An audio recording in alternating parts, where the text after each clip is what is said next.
बुंदेलखंड, हिंदुस्तान का हृदय बुंदेलखंड। बहादुरी, जांबाजी और देशभक्ति का दूसरा नाम बुंदेलखंड। यहाँ की वीर गाथाएं सदियों से हमारी संस्कृति का अभिन्न अंग रही हैं। महाराज छत्रसाल, महारानी लक्ष्मीबाई, कवि केशवदास एवं पद्माकर, लेखक वृंदावन लाल वर्मा, हॉकी सम्राट मेजर ध्यानचंद जैसी विभूतियां बुंदेलखंड की ही देन हैं।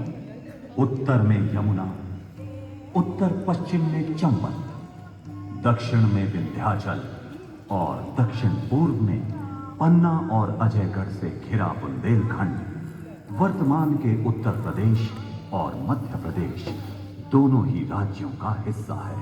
विंध्याचल पर्वत श्रृंखला से घिरा ये इलाका एक समय में घने जंगलों और जंगली जानवरों से भरा रहता था। बुंदेली शासक मुगल बादशाहों से अपनी मित्रता के कारण अक्सर यहीं से हाथी जैसा राजसी पशु उन्हें उपहार स्वरूप भेजते थे। सफेद बाघ के लिए प्रसिद्ध रीवा का इलाका भी बुंदेलखंड की सीमा से जुड़ा हुआ है। यहाँ के लोक नृत्य, गीत संगीत, मेले उत्सव, स्थापत्य और शिल्प बुंदेलखंड की संपन्न संस्कृति और कला की बानगी प्रस्तुत करते हैं। हरदौल, छत्रसाल और झांसी की रानी जैसे वीरों की गाथाएं यहाँ के कवियों का प्रिय विषय रही हैं। वीर रस के इन ओजस्वी गीतों की परंपरा की ही महत्वपूर्ण कड़ी है आल्हा।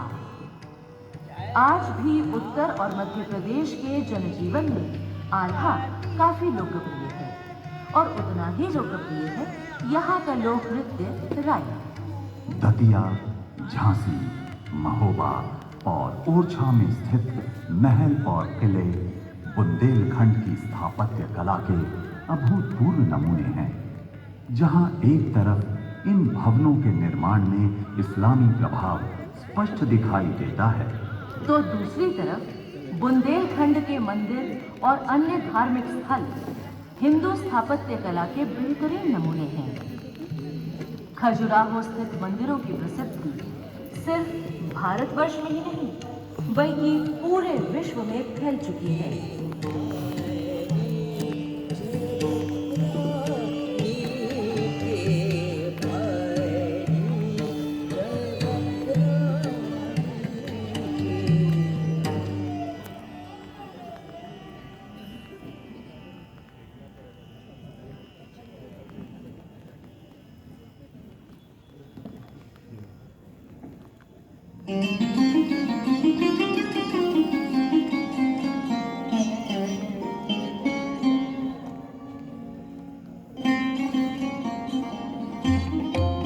बुंदेलखंड के हृदय ओरछा में स्वागत है आप सबका। लगभग 1000 साल बीते जब बुंदेला साम्राज्य के संस्थापक राजा हेमकर्ण ने विंध्याचल की देवी विंध्यवासिनी का अनुष्ठान लगातार 5 बार इतनी भक्ति और निष्ठा से किया कि वे पंचम विंध्येला की उपाधि से विभूषित हुए। यही उपाधि विंध्येला वक्त के साथ साथ बन गई बुंदेला। 11वीं सदी से लेकर 13वीं सदी तक लगभग 200 साल बुंदेलों ने मोहनी जगम्मनपुर में राज किया। अगले 300 साल बीते गढ़मुंडार में। 1521 ईस्वी में हेमकर्ण और सोहनपाल के वंशज रुद्र प्रताप ने बुंदेलखंड की गद्दी संभाली और नए राजा को जरूरत महसूस हुई एक नई और ज्यादा सुरक्षित राजधानी।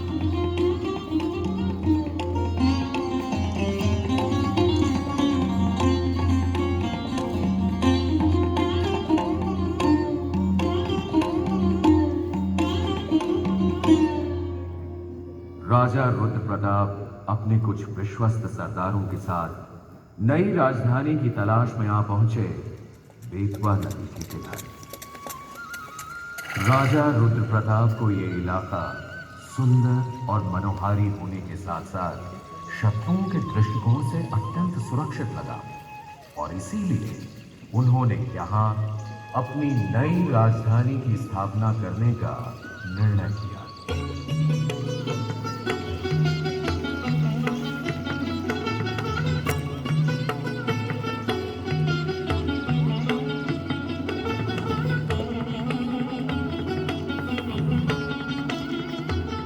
नई राजधानी में जोर शोर से निर्माण कार्य शुरू हुआ।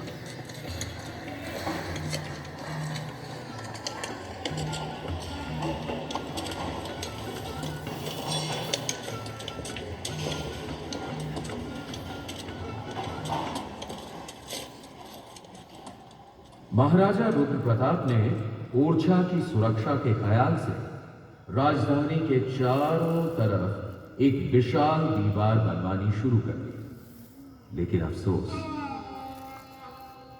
वे स्वयं इन सब को पूरा होता नहीं देख पाए। उसी वर्ष अर्थात सन 1521 में एक दिन जब महाराज रुद्र प्रताप शिकार पर गए हुए थे,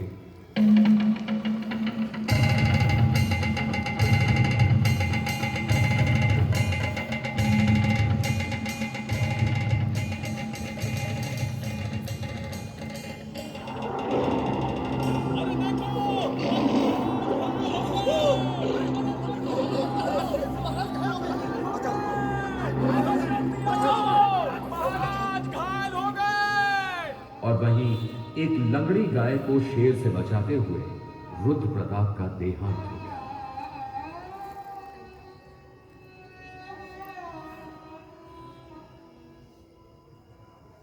रुद्र प्रताप के देहांत के बाद ओरछा की गद्दी पर बैठे भारती चंद अपने यशस्वी पिता की तरह वे भी अत्यंत वीर और भवन निर्माण के शौकीन थे। उन्होंने ओरछा के चारों ओर 20 किलोमीटर लंबी मजबूत दीवार का निर्माण करवाया और ओरछा का किला पूरा करवाया। इन सभी निर्माण कार्यों में उनके छोटे भाई मधुकर शाह का भरपूर सहयोग रहा।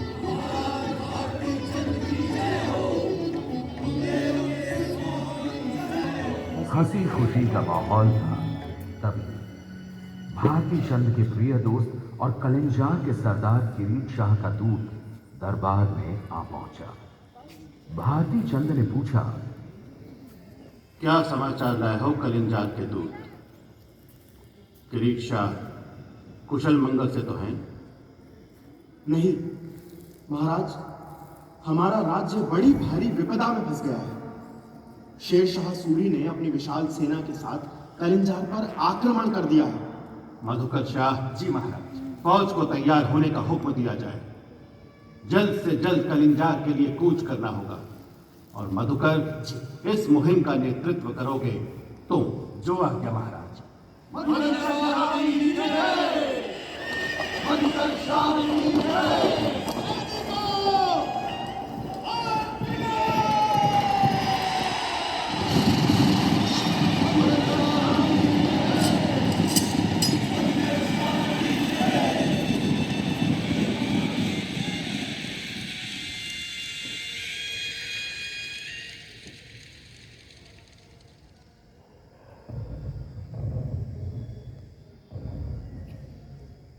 मधुकर शाह जब तक कलिंजार पहुंचे, वहां के किले पर शेरशाह सूरी का कब्जा हो चुका था। बुंदेला फौजों और अफगानी सिपाहियों के बीच जमकर युद्ध हुआ, लेकिन यह लड़ाई ज्यादा लंबी चल नहीं पाई। युद्ध के दौरान एक हादसे में शेरशाह सूरी की मृत्यु हो गई और मधुकर शाह की जीत।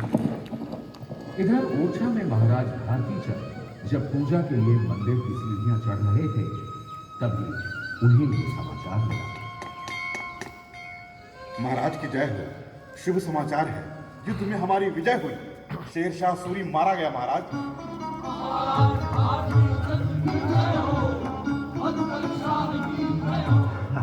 शिखर सिंह कक्का, पूरे राज्य में मिठाइयां बांटी जाए, गरीबों और ब्राह्मणों के लिए दान की व्यवस्था की जाए। आज पूरे राज्य में एक बार फिर दिवाली मनाई जाएगी। अवश्य महाराज। लेकिन महाराज, इस खुशी के मौके पर आपकी आंखों में आंसू। कक्का, ईश्वर ने मेरी हर इच्छा पूरी की, सिवाय एक के। अभी तक रानी जो की गोद सूनी है। भारती चंद ने तमाम व्रत उपवास किए, मन्नतें मांगी, किंतु महारानी की गोद सूनी ही रही और भारती चंद संतान की लालसा लिए स्वर्ग सिधार गए।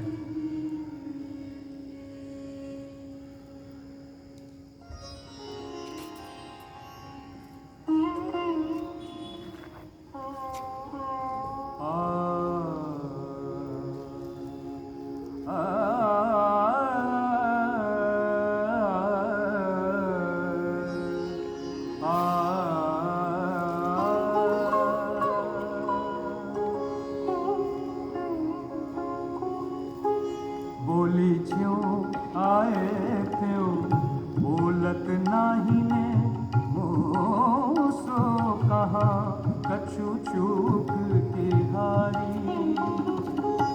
ये सब कैसहूँ देखो सुने बिन जाने कह को जीत बिहारी। बोली ज्यों आए क्यों बोलत नाही न मूसों, कहा कछु चूक तिहारी। केसव कैसहूँ देख्यो सुने बिन जाने कह को जी के बिहारी। सन 1554 में ओरछा की गद्दी पर आसीन हुए भारती चंद के छोटे भाई मधुकर शाह। कृष्ण भक्त महाराज मधुकर शाह की पटरानी थी राम उपासक गणेश कुंवर उर्फ कमला देवी। मधुकर शाह हर वर्ष वृंदावन की यात्रा पर जरूर जाते और इस वर्ष वो अपनी प्रिय पत्नी के साथ ब्रजधाम की यात्रा पर जाना चाहते थे, पर गणेश कुंवरी की इच्छा तो प्रभु राम के दरबार अयोध्या जाने की थी और इस बात पर मधुकर शाह नाराज हो गए। ठीक है, अगर यही जिद है तुम्हारी तो जाओ, तुम अवध ही जाओ, लेकिन महल में तुम तभी प्रवेश कर पाओगे जब तुम्हारे इष्ट देव राम बालक रूप में तुम्हारे साथ होंगे। महाराज, महाराज मधुकर शाह रानी गणेश कुंवरी को राज्य से लगभग निष्कासन का आदेश दे वृंदावन चले गए और रानी जो अयोध्या। सरयू किनारे पूरे 1 महीना रानी गणेश कुंवरी ने घनघोर तपस्या की। प्रभु दर्शन दीजिए, मेरे साथ मेरे घर ओरछा चलिए, वरना मैं यही सरयू में कूदकर प्राण त्याग दूंगी। जय श्री राम, जय श्री राम, जय श्री राम। फिर भी जब रानी जी की इच्छा पूरी नहीं हुई तो अपने वचन से बंधी रानी गणेश कुंवरी ने सरयू नदी में छलांग लगाई। जय श्री राम। रानी जू नदी में कूद गई, तो रानी जू है, बचाओ बचाओ बचाओ बचाओ बचाओ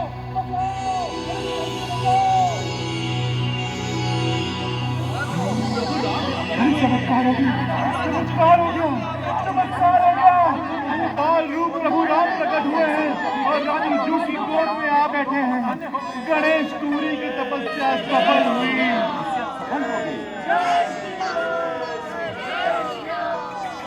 माँ, तुम्हारी तपस्या से अत्यंत प्रसन्न हुए हैं हम। बोलो, क्या चाहती हो? प्रभु, प्रभु, आपको मेरे साथ ओरछा चलना होगा, मेरे सम्मान और भक्ति की रक्षा के लिए। अवश्य चलेंगी माँ, किंतु हमारी भी कुछ शर्तें हैं।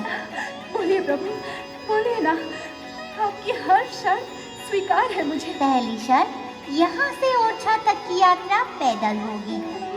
दूसरी शर्त, ओरछा में जहाँ एक बार बैठ गया वहीं रहूँगा, किसी दूसरे मंदिर में नहीं जाऊँगा। और तीसरी शर्त, मेरा मंदिर राम राजा के नाम से विख्यात होगा। प्रभु, मैं प्राण प्राण से कोशिश करूँगी कि आपकी हर इच्छा पूरी कर सकूं। तो फिर चलो माँ। चलिए प्रभु। जय श्री राम, जय श्री राम, जय श्री राम। ऊंचे आकाश प्रतिध्वज आकाश शोभा विलास शोभे प्रकाश। ऊंचे आकाश प्रतिध्वज आकाश शोभा विलास शोभे प्रकाश। अति सुंदर अति साधु निर्न रहित पल आधु। अति सुंदर अति साधु निर्न रहित पल आधु। परम तपोमय वाणी दंडधारिणी जानी।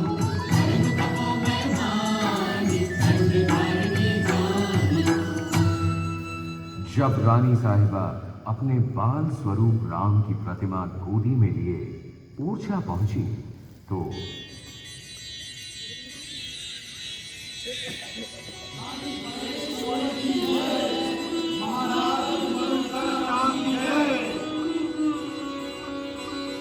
प्रणाम महाराज। महारानी जी, आपने सिद्ध कर दिया कि आपकी भक्ति कितनी प्रबल है। प्रभु राम के इस बाल रूप को देखकर मेरा रोम रोम धन्य हुआ। महाराज, हम प्रभु के लिए मंदिर बनवा रहे हैं, किंतु उसमें थोड़ा वक्त लगेगा। महारानी जी, तब तक आप प्रतिमा यही पर रख दें। मंदिर पूरा होते ही पूरी धूमधाम के साथ इसे वहां पर स्थापित करेंगे। ठीक है, जैसा आप कहें महाराज। प्रभु राम की ये मूर्त मैं कुछ दिनों के लिए यही रख देती हूँ। जय श्री राम, जय श्री राम। लेकिन ऐसा हो नहीं पाया।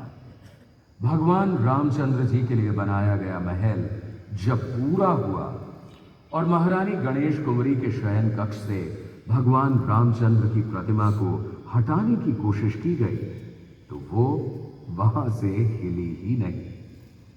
भगवान की शर्त भी तो थी। ओरछा में जहाँ एक बार बैठ गया वहीं रहूंगा, किसी दूसरे मंदिर में नहीं जाऊंगा। आखिरकार रनिवास ही बना राजा राम मंदिर और नया भवन बना चतुर्भुज मंदिर, जहां कई वर्षों बाद भगवान विष्णु की प्रतिमा स्थापित की गई।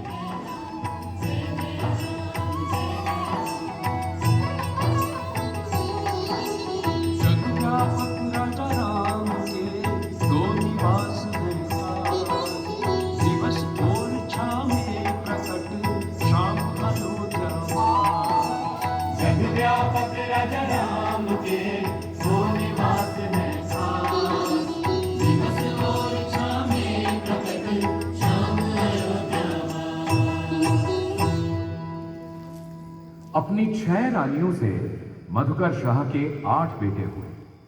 उनकी मृत्यु के बाद ओरछा राज्य 8 टुकड़ों में बंट गया। ओरछा बड़े बेटे रामशाह के हिस्से में आया, लेकिन बुंदेल साम्राज्य और ओरछा की तरक्की का सेहरा तो बंधना था मधुकर शाह के तीसरे बेटे वीर सिंह देव के सिर। बुंदेलों की शान बड़ौनी के वीर सिंह देव को चंपत राय का प्रणाम। आओ चंपत राय आओ। क्या समाचार लाए हो दिल्ली का? बादशाह अकबर अभी भी दक्कन में ही हैं और आपको सबक सिखाने की योजनाएं बना रहे हैं। चंपत राय, 3 बार अकबर और उसके खुशामदी टट्टुओं को धूल चटा दी हमने। सबक तो उन्हें सीखना चाहिए, हमें क्या सिखाएंगे वो? और कोई खबर हो तो सुनाओ। अकबर का बड़ा बेटा सलीम बाप से बगावत करके दिल्ली छोड़कर चला गया है। मेरे गुप्तचरों की खबर है इस समय वो प्रयाग के किले में डेरा जमाए हुए हैं। वीर सिंह देव जी, किस सोच में डूब गए आप? मैं सोच रहा था चंपत राय, क्यों ना सलीम की तरफ दोस्ती का हाथ बढ़ाया जाए। देखो, आज नहीं तो कल हिंदुस्तान का बादशाह वही बनेगा। बिल्कुल दुरुस्त फरमाया आपने। अगर इस मुसीबत के समय हम उसका साथ देते हैं तो कल जरूरत के समय वो हमारी मदद करेगा। इसीलिए सोच रहा हूं प्रयाग चलकर सलीम से भेंट की जाए। ऐसा ही हुआ। वीर सिंह देव से दोस्ती की अभिलाषा सलीम के मन में भी थी। उन्होंने इस बुंदेले वीर को कुछ दिन इलाहाबाद में अपना मेहमान बना के रखा। इसी दौरान खबर आई कि बादशाह अकबर ने अपने बागी बेटे को सबक सिखाने के लिए शेख अबुल फजल के नेतृत्व में एक बड़ी भारी फौज भेजी है।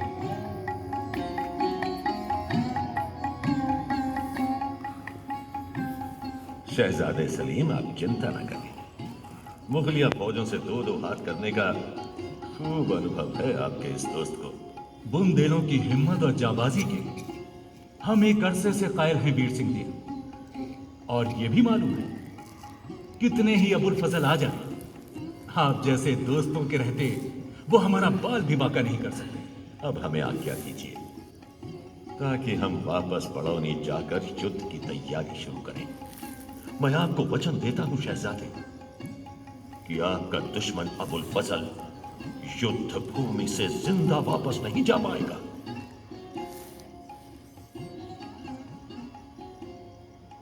नरवर के पास बुंदेला और मुगलिया फौज के बीच घमासान युद्ध हुआ। बुंदेलों की जीत हुई और अपने वायदे के अनुसार वीर सिंह देव ने अबुल फजल का सिर कलम करके चंपत राय के हाथों इलाहाबाद शहजादे सलीम के पास भिजवा दिया। कुछ दिनों बाद चंपत राय खुशी खुशी बड़ौनी वापस पहुंचे। बधाई हो वीर सिंह देव जी। शहजादे सलीम ने आपको बड़ौनी का जागीरदार नियुक्त करने के लिए आपके राजतिलक की पूरी सामग्री भिजवाई है।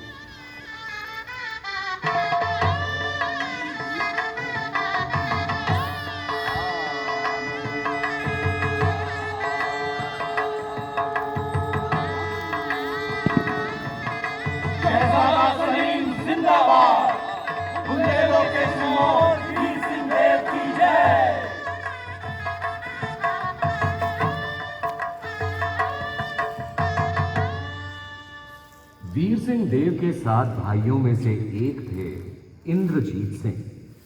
ये हमेशा वीर सिंह देव के साथ रहे और उनकी गैर हाजिरी में राज्य का कार्यभार भी संभालते थे।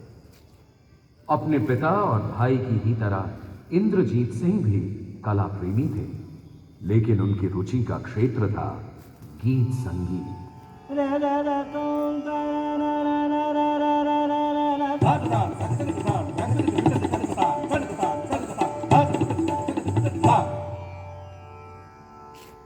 यूं तो इंद्रजीत सिंह के दरबार में 6 नर्तकियां थीं, लेकिन उन सब में सबसे सुंदर और गीत संगीत में पारंगत थी राय परवीन।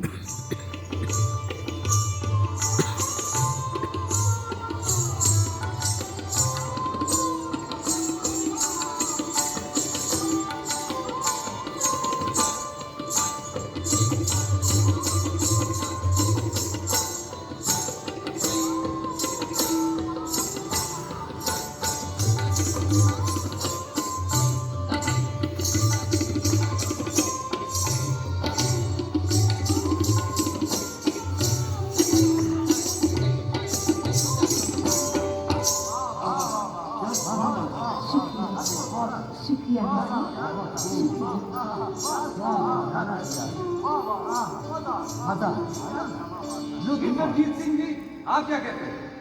बिल्कुल सही कहा आपने।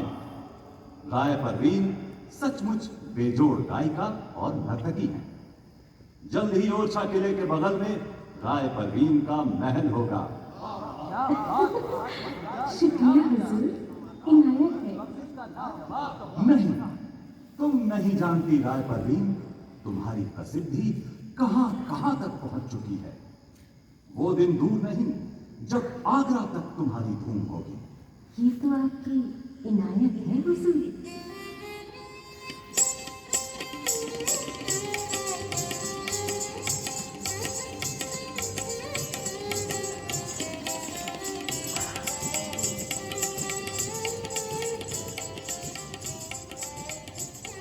इंद्रजीत सिंह ने सही कहा था। जल्द ही राय परवीन की सुंदरता और प्रतिभा की खबर बादशाह अकबर तक पहुंच गई और उन्होंने हुक्म जारी कर दिया कि राय परवीन अब ओरछा की नहीं बल्कि आगरा दरबार की शोभा बढ़ाए। पूरे ओरछा राज में कोहराम मच गया। राय परवीन ने साफ इनकार कर दिया कि वो आगरा नहीं जाए। सब नगरवासी भी यही चाहते थे। इंद्रजीत सिंह जी, पर हिंदुस्तान के बादशाह से दुश्मनी मोल लेना काफी महंगा पड़ सकता है।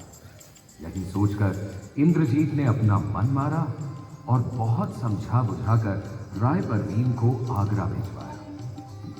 वहां पहुंचकर राय परवीन ने अकबर के दरबार में खुद का लिखा एक दोहा पढ़ा।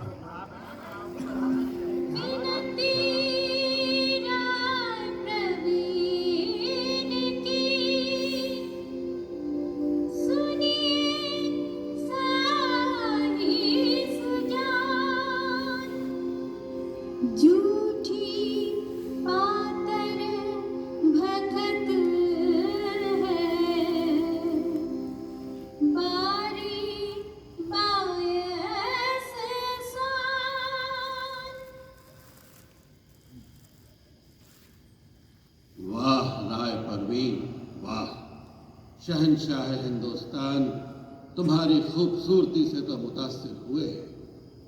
तुम्हारी दलेरी ने हमारी नजरों में तुम्हारी इज्जत और बढ़ा दी है। झूठी पत्तल सिर्फ कुत्ते ही चाटते हैं। वाकई तुमने हमारी आंखें खोल दी। वजीर आजम, कल ही राय परवीन को इनाम और इकराम के साथ बाइज्जत वापस ओरछा पहुंचाने का इंतजाम करवाया जाए। तखलिया।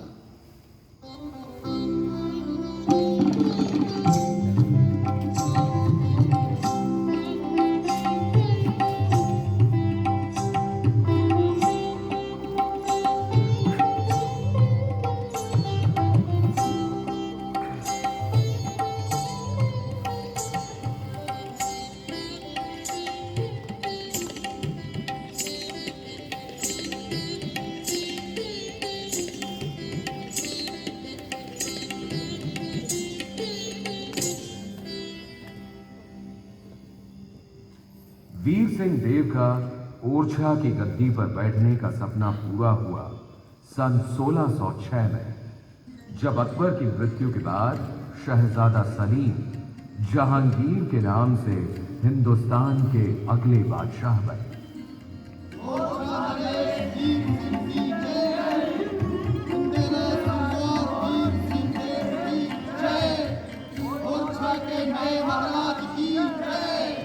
वीर सिंह देव का राज्यकाल ओरछा का स्वर्णिम युग था। सन 1606 से सन 1627 तक के 21 साल के उनके शासनकाल में ओरछा राज्य ने हर क्षेत्र में दिन दूनी रात चौगुनी तरक्की। ओरछा का शासन संभालते ही उन्होंने सुंदर और भव्य इमारतों का निर्माण शुरू करवाया। अपने पिता द्वारा शुरू किए गए चतुर्भुज मंदिर को पूरा करवाया और बादशाह जहांगीर की अगवानी के लिए जगत प्रसिद्ध जहांगीर महल भी बनवाया।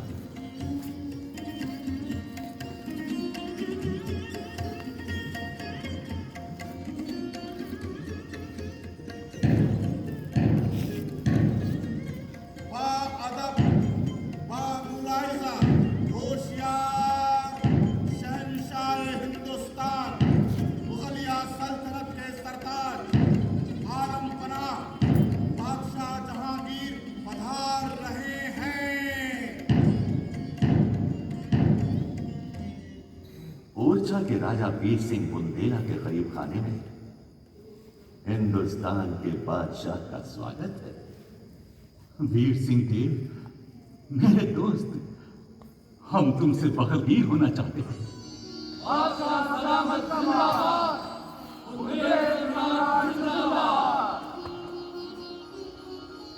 जहांगीर ओरछा की खूबसूरती से प्रभावित हुए बिना नहीं रहे। हिंदू और इस्लामिया कारीगरी का बेजोड़ नमूना 5 मंजिला जहांगीर महल, उसकी बारादरी में बने 5 पकवाने और लाल पत्थर की नफीस जालियों ने तो उनका मन ही मोह लिया। राजा वीर सिंह, आज तक हमने आपकी जांबाजी के चर्चे सुने, पर हम देख रहे हैं जितना आप तलवारबाजी के फन में माहिर हैं, उतनी ही काबिलियत और नफासत कला संसार में भी आपको हासिल है। ये तो आपकी सदा नवाजी है बादशाह सलाम। नहीं नहीं, जरा नवाजी नहीं। आपका ये महल और ओरछा की बाकी तमाम इमारतें वाकई काबिल तारीफ है। जहां बना राजा साहब ने आसपास के इलाके में बड़े आलीशान किले भी बनवाए हैं। खासतौर पर धमौनी, दतिया और बलवंत नगर के किले तो देखने लायक है। चंपत राय हमारे मित्र हैं, इसलिए हमारी तारीफ के पुल बांधते रहते हैं। जहां बना, आप सफर से थक गए होंगे, कुछ देर विश्राम कीजिए, उसके उपरांत भोजन की व्यवस्था है। और फिर ये बात सच है कि वीर सिंह देव ने कई भव्य इमारतों का निर्माण करवाया। अभी चंपत राय ने जिन 3 किलों का जिक्र किया, उनमें बलवंत नगर का किला और कुछ नहीं, मशहूर झांसी का किला ही है।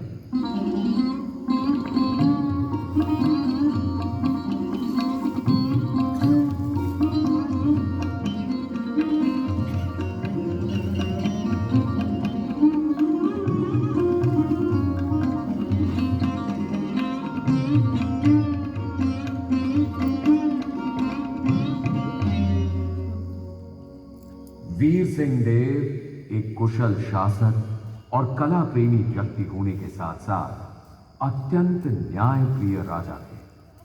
सन 1623 की एक घटना है। वीर सिंह देव का बेटा बाघ बहादुर अपने कुछ दोस्तों के साथ हिरण के शिकार पर निकला। राजकुमार, वो देखिए, वो रहा हिरण, उधर घर चल रहा है, पीछा करो। किधर किधर गया वो हिरण? मेरा अनुमान है वो पूरब की ओर गया है। नहीं नहीं, वो उधर दक्षिण पूर्व की तरफ गया है। एक काम करते हैं, वहां वो साधु महाराज बैठे हैं, उनसे पूछते हैं।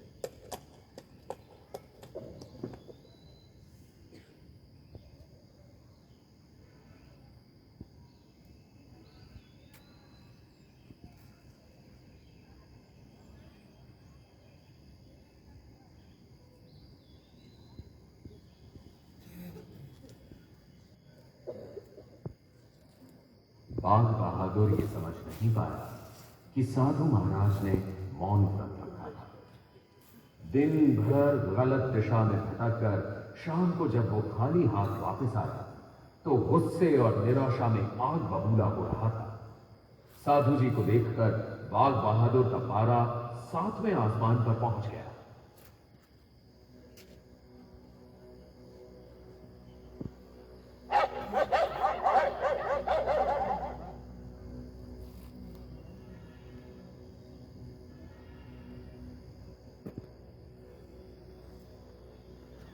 बहुत ही हृदय विदारक दृश्य था वो। बाघ बहादुर की इस हरकत की खबर वीर सिंह देव को भी मिली। अगले दिन दरबार में बाघ बहादुर बतौर मुजरिम लाया गया और उसके अपराध की सजा सुनाई वीर सिंह देव ने। राजकुमार बाघ बहादुर के इस जघन्य अपराध की सजा है मृत्यु। किले के पीछे वाले मैदान में कल सुबह वही शिकारी कुत्ते बाघ बहादुर पर छोड़ दिए जाए।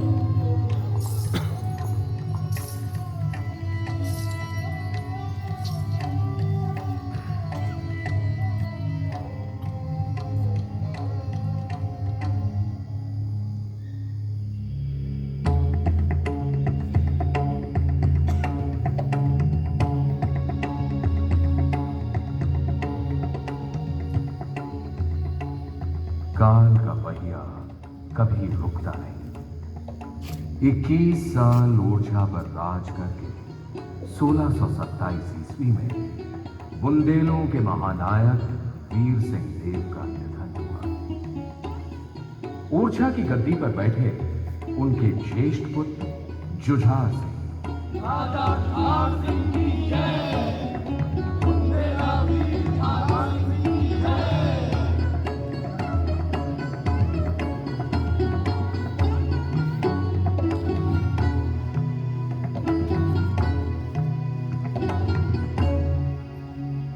जुझार सिंह की पत्नी चंपावती अपने देवर लाला हरदौल पर बड़ा स्नेह रखती थी। हरदौल भी अपनी भाभी को मां से बढ़कर मानते थे। मुगलों के अत्याचार और आक्रमणों के खिलाफ हरदौल ने एक बहुत बड़ी सेना का गठन किया, जिसमें हर जाति हर धर्म के सैनिक भर्ती हुए। हरदौल की सेना ने कई युद्धों में मुगलिया फौज को पूरी तरह हराया। शाहजहां समझ गया कि बुंदेला वीर हरदौल को युद्ध के मैदान में नहीं, छल से ही पराजित किया जा सकता है।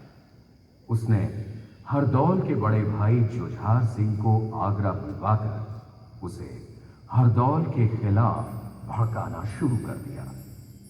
देखिए जुझार सिंह, आप ओरछा के राजा हैं, लेकिन आप ही का भाई हरदौल आपकी जड़ें काटने की कोशिश कर रहा है।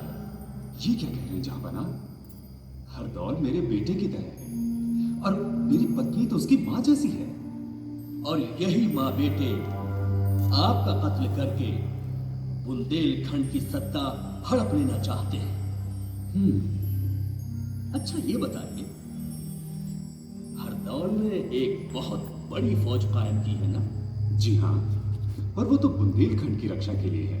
अच्छा जुझार सिंह, जब ओरछा के पास पहले से ही एक फौज मौजूद है, तो भला इस दूसरी फौज की जरूरत उसे क्यों पड़ी?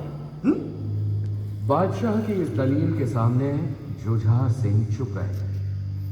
इसके बाद शाहजहां ने हरदौल और चंपावती के संबंधों को लेकर भी उनके कान भरे। चंपावती और हरदौल? जी हाँ, मुझे अपने कानों पर विश्वास नहीं हो रहा। तभी तो मैंने आपको आगरा बुलवाया है। अब आप एक काम कीजिए, रानी चंपावती से कहिए कि हरदौल को खाने में जहर मिलाकर देंगे। नहीं नहीं नहीं, चंपावती इसके लिए कभी तैयार नहीं होगी। देखिए जुझार सिंह, अगर रानी चंपावती आपकी वाकई वफादार है, तो हरदौल को जहर देने में उसे खास ऐतराज नहीं होगा। और अगर वो इस काम को अंजाम नहीं देती, तो साबित हो जाएगा कि उसकी मोहब्बत का बायस हरदौल है, आप नहीं। फिर तो मैं उन दोनों को जिंदा नहीं छोड़ूंगा। शाहजहां की चाल कामयाब हुई। चंपावती ने खूब इनकार किया, बहुत रोई, लेकिन जब उनके चरित्र पर उंगली उठाई जाने लगी, तो देवर भाभी के संबंधों की पवित्रता सिद्ध करने के लिए और अपने सब की लाज बचाने के लिए वो राजी हो गई लाला हरदौल को जहर का प्याला देने के लिए। हरदौल के भक्त एक सेवक ने इस षड्यंत्र की खबर हरदौल तक पहुंचा दी, लेकिन अपनी जान बचाने के लिए हरदौल ओरछा से भागे नहीं, क्योंकि अपनी जान से ज्यादा उन्हें अपनी मां जैसी भाभी की इज्जत प्यारी थी। कौन? अरे भाभी, आओ अंदर आ जाओ, मुझे बुला लिया होता। ये मैं आपके लिए लाई थी। मेरे लिए? हाँ। अरे वाह, मेरी मनपसंद खीर। लाओ भाभी, जल्दी लाओ, बड़ी भूख लगी है। दरवाजे के पीछे छुपे जुझार सिंह सब देख रहे थे। लाला हरदौल कटोरे को मुंह से लगाकर एक घूंट में सारी खीर पी गए और लड़खड़ाकर जमीन पर गिर पड़े। लाला जी, वो खीर नहीं, वो जहर था। मुझे पता था, मुझे पता था। पता क्या तो क्यों पी ली सारी खीर? मैंने हत्या की है मैंने। नहीं, सगे बेटी से भी ज्यादा प्यारे देवर की हत्या की है मैंने।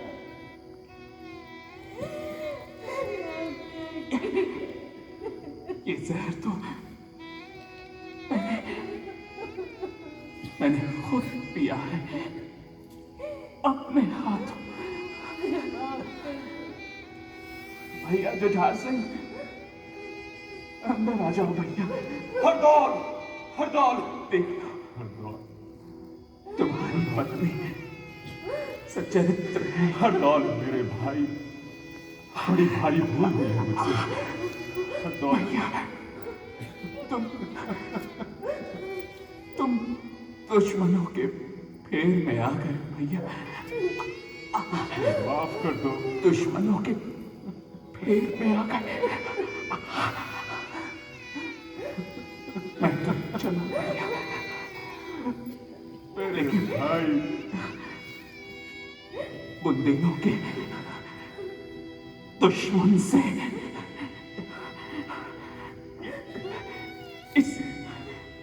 इस राज को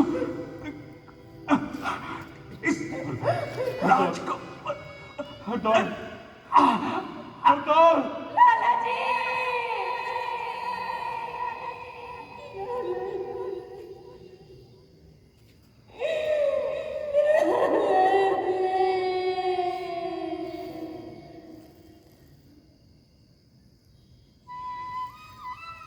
बुंदेले वीर हरदौल ने प्राण त्याग दिए और सदा सदा के लिए अमर हो गए। किंवदंती है कि मृत्यु उपरांत अपनी बहन कुंजावती के विवाह में भात की रस्म के लिए वे सशरीर उपस्थित हुए थे, जिसकी वजह से आज भी उत्तर और मध्य भारत में होने वाले हर विवाह में इस रस्म के लिए हरदौल को निमंत्रण जाता है ताकि विवाह निर्विघ्न संपन्न हो।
सन 1653 में ओरछा की गद्दी पर बैठे सुजान सिंह।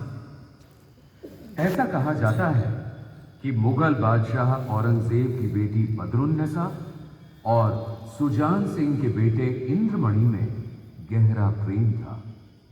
एक बार औरंगजेब ने ओरछा में डेरा जमाए अपने सिपह सालार रंगदूल्हा खान को आदेश दिया कि चतुर्भुज मंदिर को ढहाकर उसकी जगह मस्जिद का निर्माण करवाया जाए।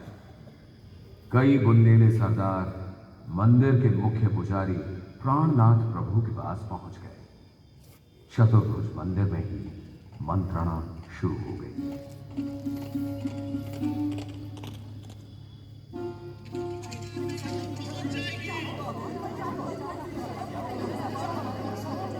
आप लोग जब प्रभु हमारे साथ हैं घबराइए मत, आप लोग घबराइए मत, चुप हो जाइए, सब चुप हो जाइए। कौन है ये बालक? अरे पता नहीं, मैं तो इसे यहाँ पहली बार देख रहा हूँ। इस मंदिर को बचाने की एक तरकीब है मेरे पास, आप लोग परेशान मत होइए। क्या तरकीब है तुम्हारे? तुम हो कौन बालक? बोलो बोलो, जानते हो तुम क्या कह रहे हो? हाँ, क्या कह रहे हो बताओ। रंगदूल्हा खान बहुत जालिम और खतरनाक इंसान है। इतनी छोटी उम्र और इतना बड़ा दावा। अभी मैं आपके किसी सवाल का जवाब नहीं दे पाऊंगा, लेकिन वक्त आने पर मैं कौन हूँ, मेरी तरकीब क्या है, इन सभी का जवाब मिल जाएगा आपको। दरवाजा खोलो, दरवाजा खोलो। मैं शहंशाह औरंगजेब का सिपह सालार और नुमाइंदा रंगदूल्हा खान हूँ। मंदिर का दरवाजा फौरन खोलो, वरना एक एक की खैर नहीं।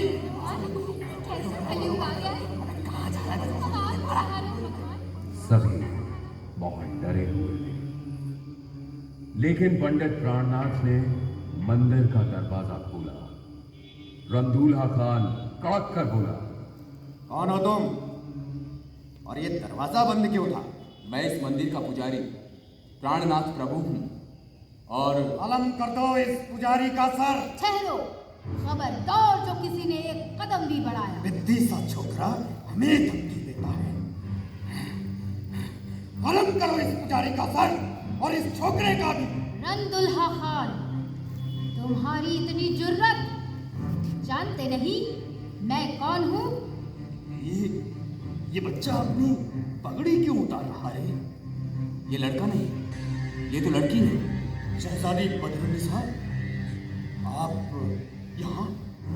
जी हाँ, ये ही औरंगजेब की बेटी शहजादी बदरुन्निसा थी, ओरछा के राजा सुजान सिंह के बेटे इंद्रमणि की प्रेमिका।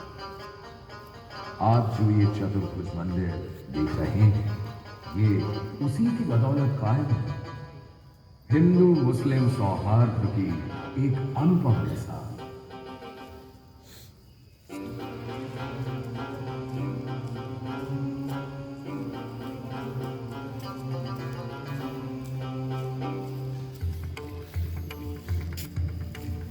महाराजा छत्रसाल कमाल के पराक्रमी, साहसी और वीर योद्धा थे। युद्ध की तमाम कलाओं और कूटनीति के पारंगत छत्रसाल के बहादुर माता पिता का स्वर्गवास तब हो गया था जब उनकी उम्र लगभग 11 वर्ष थी। युवा होने पर उनके पास कहने को अपना कोई तर्ज नहीं था, लेकिन अपनी तलवार और सामर्थ्य के बल पर छत्रसाल ने एक ऐसे विशाल राज्य का गठन किया जिसकी सीमा पश्चिम में चंबल से लेकर पूर्व में टॉस तक और दक्षिण में नर्मदा से लेकर उत्तर में जमुना तक फैली थी। झांसी, गुना, कालपी, जालौन, सागर, चित्रकूट आदि तमाम शहर उनके राज्य के अंतर्गत थे और इस बुंदेल साम्राज्य की राजधानी थी पन्ना।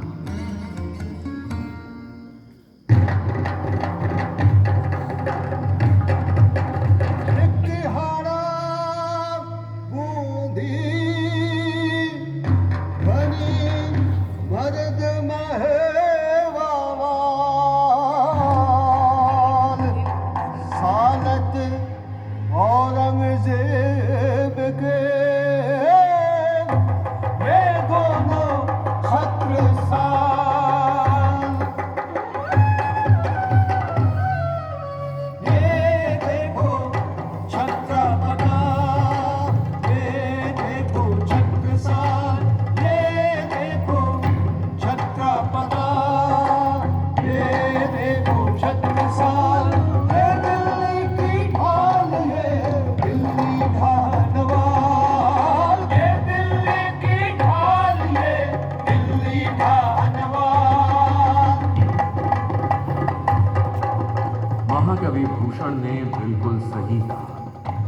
छत्रसाल ने वाकई दिल्ली अर्थात मुगलिया सल्तनत को ढहा कर रख दिया था।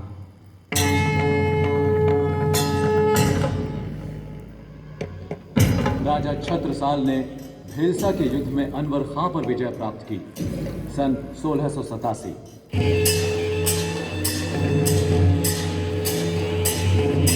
बादशाह औरंगजेब द्वारा मिर्जा सदरुद्दीन के नेतृत्व में भेजी गई फौज को छत्रसाल ने पराजित किया सन 1688।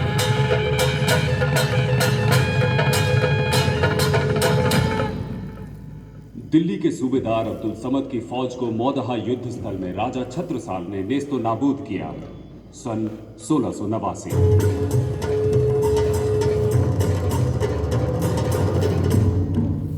बादशाह औरंगजेब का 9 लाख की मुगलिया फौज के साथ पन्ना पर आक्रमण। जीत महाराजा छत्रसाल की। औरंगजेब को प्राण लाया सन 1704।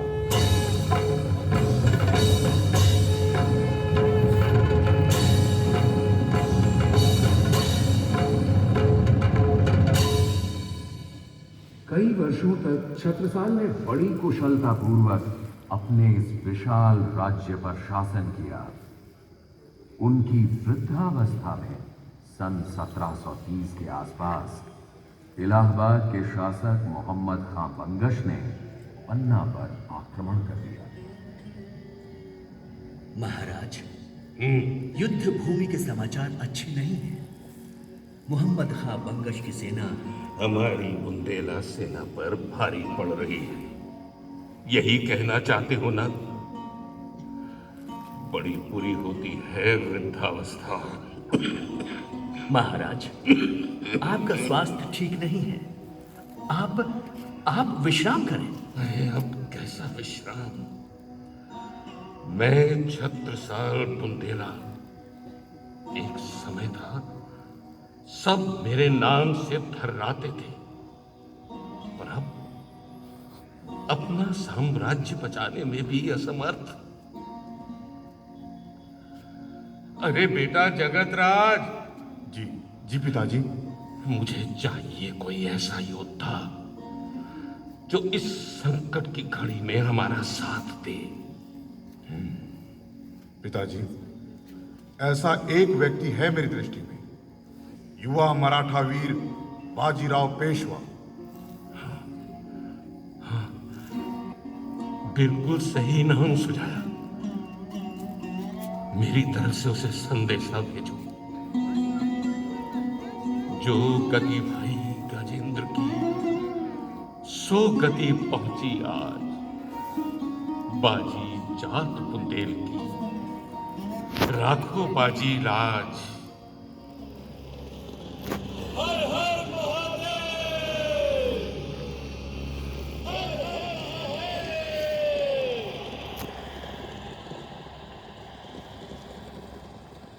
बाजीराव पेशवा प्रथम के आ जाने से बुंदेलों का पलड़ा भारी हो गया। युद्ध में उन्हीं की विजय हुई। इसी के चंद वर्षों बाद लगभग 80 वर्ष की अवस्था में बुंदेला शिरोमणि महाराजा छत्रसाल का स्वर्गवास हुआ।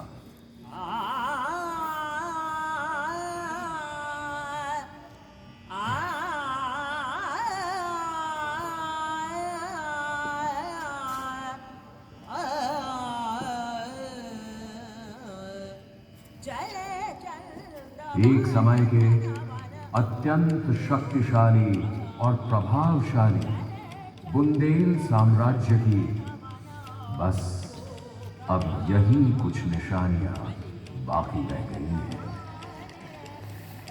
कल कल बहती बेतुआ नदी, तीर्थ यात्रियों के आकर्षण का केंद्र राम राजा का मंदिर और बुंदेलों की शान ये खूबसूरत किला।